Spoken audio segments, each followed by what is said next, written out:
if you are using the Redmi Buds 6 Lite but one of your earbud stops working, let's say that the left earbud is not working anymore. So first of all, I will highly recommend you to disconnect them from your phone.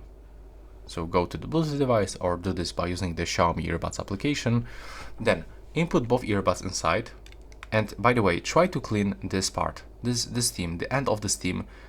You should actually remove any mess. If you have any greasy marks or something, just try to clean this, for example with the paper towel, and then put it back inside the case. Close this case and recharge them for like 10 to 15 minutes. Then you'll have to open it.